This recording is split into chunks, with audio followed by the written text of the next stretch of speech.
வாங்கப்பா, இன்றைக்கி டைபேக்னா என்ன, அது ஏன் நம்ம ரோஸ் செடிக்கு வருது, அதை பற்றி நம்ம இன்றைக்கி பார்க்கலாம்.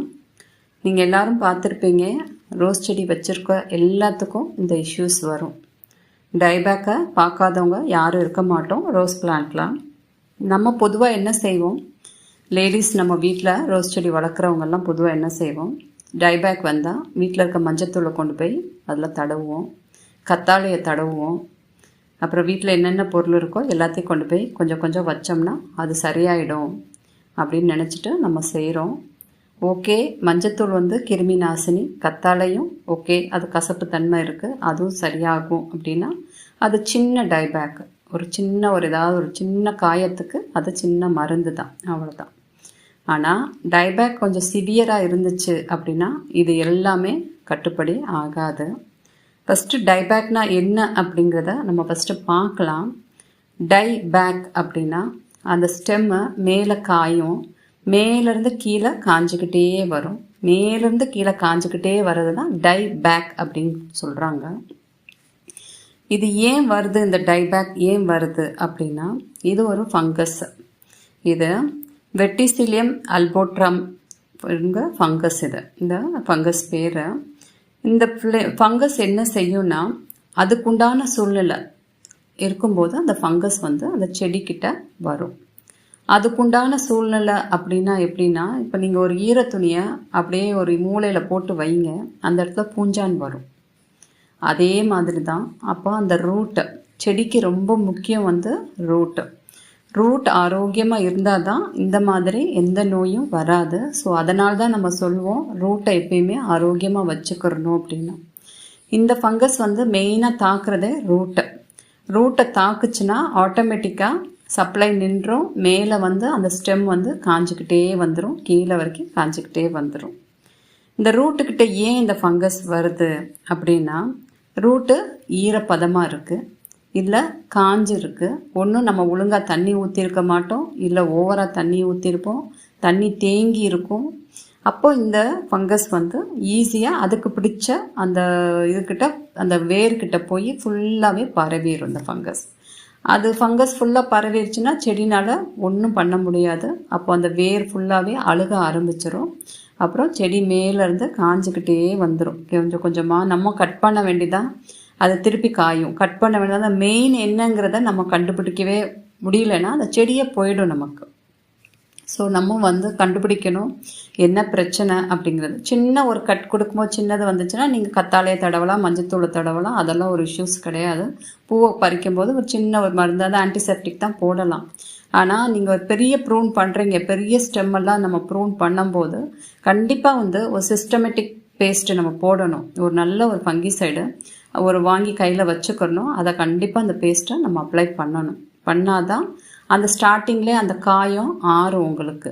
இல்லை விட்டுட்டிங்கன்னா இன்னொன்று ப்ரூனர் இந்த மாதிரி சிசர்ஸ் எல்லாமே சானிடைஸ் பண்ணாமல் நம்ம அப்படியே கட் பண்ணோம்னா ஈஸியாக பரவிடும். நம்ம ப்ரூனர்லேயே நிறைய அந்த மாதிரி அந்த ஃபங்கஸ் அந்த மாதிரி ஏதோ இருக்கும், நமக்கு வேறு செடியில் வெட்டி இருப்போம், அது அப்படியே தேங்கி இருக்கும், அது மூலியமாக கூட பரவுறதுக்கு சான்சஸ் இருக்குது. ஸோ எப்பயுமே ப்ரூனர், இந்த கட்டிங் பண்ணுற டூல்ஸ் எப்பயுமே நம்ம ஸ்டெர்லைஸ் பண்ணியிருக்கணும். நல்ல ஒரு ரப்பிங் ஆல்கஹால், ஏதோ ஒன்று ஹைட்ரஜன் பெராக்சைடு வச்சு நல்லா தொடச்சிட்டு அப்புறம் தான் நம்ம செடிக்கிட்டே போகணும், நம்ம கட் பண்ணணும். இப்போது நம்ம பார்க்கலாம் இந்த ரூட்டில் என்னென்ன பிரச்சனை வருது, ஏன் அந்த மாதிரி வருதுங்கிறத நம்ம பார்ப்போம். நம்ம என்ன தப்பு பண்ணுறோங்கிறதையும் நம்ம பார்க்கலாம். ஒன்று, தண்ணி ரொம்ப கம்மியாக ஊற்றுவோம். தண்ணி ரொம்ப கம்மியாக ஊற்றும் போது ரூட்டுக்கு நமக்கு தண்ணி சத்து கிடையாது, ஹைட்ரேட்டடாக இருக்காது. இப்போ நமக்கு தண்ணி குடிக்கலைன்னா எப்படி இருக்கும், அதே மாதிரி செடிக்கும் தண்ணி கம்மியாக இருந்துச்சுன்னா இந்த ரூட்டு கொஞ்சம் கொஞ்சமாக காய ஆரம்பிச்சிடும். மேலே ஸ்டெம் காயும், உங்களுக்கு கனெக்ஷன் ரூட்லேருந்து ஸ்டெம்முக்கு ஃபுல்லாக இருக்குது உங்களுக்கு. இல்லை இன்னொன்று ஓவர் வாட்ரு, தண்ணி நிறையா ஊற்றிடுவோம், தண்ணி தேங்கும், உங்களுக்கு சரியான ட்ரைனேஜ் ஹோல் எதுவும் வச்சிருக்க மாட்டோம், தண்ணி உள்ளே தேங்கும், இந்த வேர் தண்ணியிலேயே ஊறி ஊறி ஊறி அழுக ஆரம்பிச்சிடும், ரூட் ராட் வரும். ரூட் ராட் வந்துச்சுன்னா இந்த ஃபங்கஸ் ஈஸியாக போய் அட்டாக் பண்ணிவிடும் அந்த செடியை. அந்த ரூட் ஃபுல்லாகவே வந்துடும். அப்போது பரவிடுச்சுன்னா ஆட்டோமேட்டிக்காக ஸ்டெம் மேலேருந்து காய ஆரம்பிச்சிடும். அப்போ நீங்கள் ஒன்றும் பண்ண முடியாது. ஸோ அப்போ அந்த டைமில் வேறு வழியில் ஃபங்கிசைட் சொல்யூஷனை நம்ம செடிக்கு ஊற்றியே தான் ஆகணும். ஊற்றி அதை க்யூர் பண்ணுறதுக்கு நம்ம பார்க்கணும். இன்னொன்று என்னென்னா பிஹெச். நான் ஆல்ரெடி சொல்லியிருப்பேன், பிஹெச்சை பற்றி சொல்லியிருப்பேன். பிஹெச்னா என்ன, அது செடிக்கு எவ்வளோ இம்பார்ட்டண்ட்டுன்னு ஒரு லாங் வீடியோ கொடுத்துருப்பேன். பார்க்காதவங்க அதை பாருங்கள். நீங்கள் ரோஸுக்கு வந்து பிஹெச் வந்து 6.5லேருந்து 7 தான் வந்து பெஸ்ட்டு.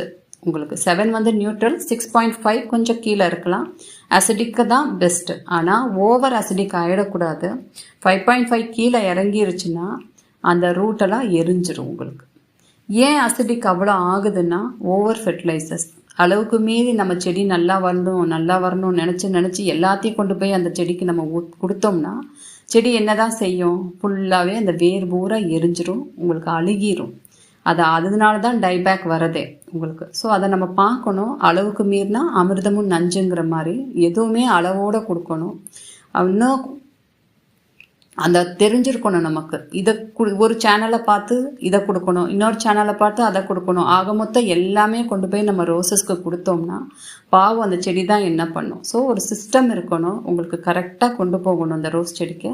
அப்படியெல்லாம் நீங்கள் கொண்டு போனீங்கன்னா தான் ரோஸ் செடியை வளர்க்க முடியும். பேசிக்காக தெரிஞ்சிருக்கணும், சில பேசிக் நாலேஜ் தெரிஞ்சிருக்கணும். ஏன் எதனால் வருதுங்கிறத நமக்கு தெரிஞ்சாலே நம்ம இதை கரெக்ட் பண்ணிடலாம். ஸோ நம்ம இப்போ பார்க்கலாம், ஒரு செடியை நான் காட்டுறேன், அதை எப்படி நம்ம கட் பண்ணலாம், எப்படி அது ஃபங்கிசைடு அப்ளை பண்ணலாங்கிறத நான் காட்டுறேன்.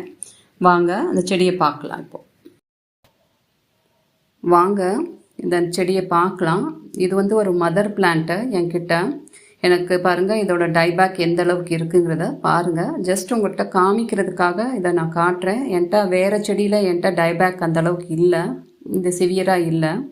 ஸோ இதை மதர் பிளான்ட்டு, இதை வந்து நான் சும்மா ஓரத்தில் தான் வச்சுருக்கேன். இது ஒன்றும் வராது இந்த செடி, எனக்கு தெரியும். ஜஸ்ட் உங்களுக்கு காமிக்கிறேன் எப்படி இருக்குன்னு. நம்ம வந்து ஒரு இந்த மாதிரி ப்ரூனரை ஹைட்ரஜன் பெராக்சைடு ஏதாவது ஒரு டூல்ஸில் வந்து நல்லா சானிடைஸ் பண்ணிவிட்டு நம்ம கட் பண்ணணும். பாருங்கள் எப்படி கட் பண்ணுறோம் அப்படின்னா, அந்த இடத்துல பாருங்கள் ஃபுல்லாகவே அந்த செடி போயிடுச்சு. இப்படி கட் பண்ணி பார்க்கலாம். அந்த இடத்துல கருப்பு இருந்துச்சுன்னா திருப்பி கட் பண்ணணும். எந்த இடத்துல அந்த ஒயிட் தெரிகிற அளவுக்கு பாருங்கள் இருக்குது, பாருங்கள் அந்த ஃபங்கஸ் இருக்குது அந்த செடியில். திருப்பி நம்ம கட் பண்ணி பார்க்கணும். ஃபுல்லாகவே கம்ப்ளீட்டாக அந்த இடத்துல பிளாக்கே தெரியாது, அந்த அளவுக்கு நம்ம கட் பண்ணணும். பட் ஆனால் இந்த செடி வந்து ஆல்ரெடி போன செடி, பிளாக் இருக்க தான் செய்யும், ஒன்றும் செய்ய முடியாது. உங்களுக்கு சிவியராக அட்டாக் ஆயிடுச்சுன்னா அந்த மாதிரி தான் நம்ம வந்து கட் பண்ணணும். கட் பண்ணிவிட்டு நம்ம ஃபங்கிசைடை அப்ளை பண்ணணும். ஏன் இந்த செடி இப்படி இருக்குன்னா, இது மதர் பிளான்ட்டு ஆல்ரெடி. அதனால தான் ஏற்கனவே ஒரு வீடியோவில் சொல்லியிருப்பேன், மதர் பிளான்ட் நம்ம வாங்கக்கூடாதுன்னு. பாருங்கள் இன்னும் இருக்குது. மதர் பிளான்ட் என்னன்னா, அதில் இருக்க குச்சியெல்லாம் எடுத்து அவங்க புது செடி உருவாக்கியிருப்பாங்க. உருவாக்குனதுக்கப்புறம் அதுக்கு ஒரு தெம்பு இருக்காது அந்த செடி. இது 5-6 வருஷம் ஆன செடியாக இருக்கும். அதை நமக்கு மதர் பிளான்ட்டுன்னு நம்மகிட்ட கொடுத்துருவாங்க. நம்ம அதை வாங்கிட்டு வந்து வைப்போம். ஒரு 6 மாதத்துக்கு மேலே அந்த செடி வராது. அதுக்கப்புறம் நம்ம அது கொஞ்சம் டைபேக் இப்படி வரும், நம்ம கட் பண்ணிக்கிட்டே இருக்கணும். ஏன்னா அந்த செடி வந்து பழசு, அதுக்கு ஒரு சத்தும் இருக்காது, அதனால் தாங்க முடியாத எதிர்ப்பு சத்தும் இருக்காது. ஃபுல்லாக காஞ்சிருச்சு பாருங்கள் இந்த செடி. ஸோ நான் இந்த செடியை வந்து சும்மா பேருக்கு தான் வச்சுருக்கேன். ஃபங்கிசைடை இந்த மாதிரி இது எண்டோஃபில் M45 ஃபங்கிசைடு நான் வச்சுருக்கேன். நீங்கள் எது வேணாலும் வச்சுக்கலாம், சாஃபு பெவிஸ்டின் எது வேணாலும். அதை மிக்ஸ் பண்ணி நல்லா அந்த பேஸ்ட்டை அப்ளை பண்ணிடணும். அப்ளை பண்ணிவிட்டு அந்த மண்ணுக்கு நம்ம வந்து ஒரு 2 கிராம் அந்த மென்ஷன் பண்ணியிருப்பாங்க. நீங்கள் எந்த ஃபங்கிசைடு வாங்கினாலும் அதுக்கு பின்னாடி எழுதியிருப்பாங்க 1 லிட்டருக்கு எவ்வளோங்கிறத. நீங்கள் அதை மிக்ஸ் பண்ணி இந்த வேருக்கு ஊற்றுனீங்கன்னா அந்த வேரில் இருக்க ஃபங்கஸ் எல்லாமே வந்து உங்களுக்கு அந்த ஹெல்ப், அதாவது கொன்றும். அந்த வேரில் இருக்க ஃபங்கஸ் எல்லாமே இறந்து போயிடும். இந்த ஃபங்கிசைடு வந்து அந்த மாதிரி ஒர்க் பண்ணும். இன்னொன்று இந்த ஃபங்கிசைடில் ஜிங்க்கும் மேக்னீஷியம் அவன் கொடுத்துருக்கான். ஸோ அது வந்து கொஞ்சம் சத்தும் கொடுக்கும். ஸோ நீங்கள் இதை யூஸ் பண்ணலாம். எனக்கு ஏன் ஃபங்கஸ் வரல அப்படின்னா, நான் பாருங்கள் என்னோடய பாட்டில் எல்லாமே ஹோல்ஸ் போட்டிருப்பேன். இந்த மாதிரி ஹோல்ஸ் போட்டிருக்கிறதுக்கு காரணம் வந்து எனக்கு தண்ணி தேங்கவே தேங்காது. காலையில் வந்து ஃபுல்லாக நான் தண்ணி ஊற்றிடுவேன், தண்ணி எல்லாம் வெளியில் போயிடும். ஆனால் செடிக்கு மாய்ஸ்சர் இருக்கும். பாருங்கள் அது 6 இன்ச் பாட்டு, இது 8 இன்ச் பாட்டு. இதுக்கும் வந்து எல்லாத்துக்குமே நான் ஹோல் போட்டிருப்பேன். இதெல்லாம் கொக்கோபிட் மீடியா, இது சாயில் மீடியாவுக்கும் நான் ஹோல்ஸ் போட்டிருப்பேன். ஏன்னா ஆல்ரெடி எனக்கு நிறைய அந்த மாதிரிலாம் வந்துச்சு, அதனால நான் வந்து அது சேஞ்ச் பண்ணிட்டேன். இப்போ இதெல்லாம் பாருங்கள், எனக்கு இது டைபேக் இல்லை, கட் பண்ண இடத்துல காஞ்சு தான் இருக்குது. டைபேக்னால் இந்த இடத்துல தளிர் வராது, உங்களுக்கு இறங்கிக்கிட்டே போயிடும் நோய். நான் கட் பண்ணியிருக்கேன், அந்த இடத்துல புதுசாக தளிர் வருது. அப்போது என்னோடய செடி ஆரோக்கியமாக இருக்குதுன்னு அர்த்தம், என்னோடய வேர் நல்லா இருக்குதுன்னு அர்த்தம். இந்த மாதிரி காஞ்சதெல்லாம் உங்களுக்கு வந்து இது வந்து டைபேக் கிடையாது. டைபேக்னால் ஒரு கட் பண்ணிங்கன்னா உள்ளுக்குள்ளே அது இறங்கிக்கிட்டே போகும், அந்த நோய் இறங்கி இறங்கி இறங்கி அந்த ஸ்டெம் ஃபுல்லாகவே போயிடும், அதுதான் வந்து டைபேக்கு. ஸோ நம்ம செடியை எப்பயுமே ஆரோக்கியமாக வச்சுக்கிறணும். இன்னொன்று பாருங்கள், கட் பண்ணியிருக்கேன், அந்த இடத்துல தளிர் வருது, அந்த இடத்துல கட் பண்ணேன், மேலே தளிர் வருது, அதெல்லாம் காஞ்சது, அதெல்லாம் டைபேக் இல்லை. உடைச்சா காஞ்சு தான் இருக்கும், இறங்காது எதுவுமே. கை வச்சு உடைக்கிறேன் பாருங்கள், இந்த குச்சி காஞ்சு தான் இருக்குது. இது டைபேக் கிடையாது. டைபேக்குங்கிறது அந்த அழுகல் மாதிரி இருக்கணும், அந்த ஒரு ஸ்டெம்மில் அப்படியே இறங்கிக்கிட்டே போச்சுன்னா அதுதான் டைபேக்கு. இன்னொன்று எனக்கு ஏன் வரலைன்னா, ஒன்றும் பாட் இந்த மாதிரி வச்சுருக்கேன். இன்னொன்று நீங்கள் பார்த்துருப்பீங்க, என்னோடய பாட்டிங் மிக்ஸில் நான் பாட் பண்ணும்போது மைக்கோரைஸாங்கிற ஒரு ஃபங்கஸை நான் கொடுப்பேன். அது பெனிஃபிஷியல் ஃபங்கஸ். பாருங்கள், இங்கே கட் பண்ணியிருக்கேன், அந்த தளிர் நீட்டமாக எவ்வளோ இந்த இடத்துல கட் பண்ணேன், இன்னும் கொஞ்சம் நீளமாக வளர்ந்துருக்கு. இப்போ அந்த இடத்துல கட் பண்ணேன், இன்னும் கொஞ்சம் நீளமாக வளருது. அப்போ இது ஆரோக்கியமாக இருக்குன்னு தான் அர்த்தம். உங்களுக்கு கட் பண்ணி கீழே வந்து இதுவும் காஞ்சு தான் இருக்குது. ஸோ மைக்கோரைஸா என்ன பண்ணுன்னா, அதுவும் பெனிஃபிஷியல் ஃபங்கஸ்.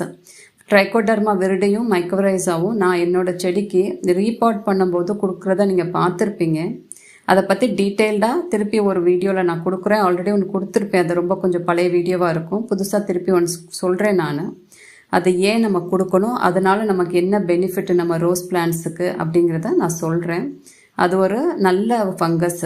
இந்த கெட்ட ஃபங்கஸை பக்கத்தில் அண்டை விடாது. நம்ம வேற சுற்றி நல்ல ஃபங்கஸ் இருந்துச்சுன்னா கெட்ட எதுவுமே அண்டை விடாது, செடிக்கு எதிர்ப்பு சத்து கொடுக்கும். ஸோ நம்ம அந்த மைக்கோரைஸாவும் ட்ரைகோடர்மா விரிடியும் இந்த செடிக்கு கொடுக்குறனால செடி ஆரோக்கியமாக இருக்கும். ஸோ நம்ம பார்த்துக்கிறணும். பாருங்கள், இதெல்லாம் வந்து எனக்கு டைபேக் கிடையாது. என் செடியில் ஆரம்பத்தில் எனக்கு இருந்தது. ஸோ நான் இதெல்லாம் வந்து தெரிஞ்சுக்கிட்டு நான் இதை கரெக்ட் பண்ணதுக்கப்புறம் எனக்கு இப்போ டைபேக்குங்கிறதே கிடையாது. இந்த எந்த செடியிலையும் டைபேக் கிடையாது. நான் கட் பண்ணால் அந்த இடத்துல கண்டிப்பாக ஒரு துருள் வரும் எனக்கு. அதனால தான் நான் ஈஸியாக கட் பண்ணிடுறேன், பயப்பட மாட்டேங்கிறேன். முதல்ல நானும் பயப்படுவேன், கட் பண்ணால் இந்த மாதிரி ஆயிடுமே அப்படின்னு நான் ரொம்ப பயப்படுவேன். பட் ஆனால் இப்போ அது கிடையாது என்கிட்ட. ஸோ உங்களுக்கு அது தெரிஞ்சிருக்கணும். வேறு ஸோ செடியை நம்ம ஆரோக்கியமாக வச்சுக்கிட்டோம்னா இந்த மாதிரியெல்லாம் எந்த இஷ்யூஸும் வராது. உங்களுக்கு ஏதாவது டவுட் இருந்துச்சுன்னா நீங்கள் கமெண்ட் பண்ணுங்கள். நான் அடுத்தடுத்து வர வீடியோவில் எல்லாத்தையும் சொல்கிறேன். இந்த மைக்கோரைஸா ட்ரைகோடர்மா விரிடி என்னங்கிறத பற்றி டீட்டெயில்டாக ஒரு வீடியோவில் நம்ம பார்க்கலாம். இது ரொம்ப லாங் ஆகிடுச்சு வீடியோ. ஸோ நம்ம நாளைக்கு நின்று அதை பற்றி பார்க்கலாம். நிறைய பேர் கொக்கோபீட்டை பற்றி கேட்குறீங்க, அதுக்கு ஒரு ஃபுல் வீடியோ நான் போடுறேன். தேங்க்யூப்பா.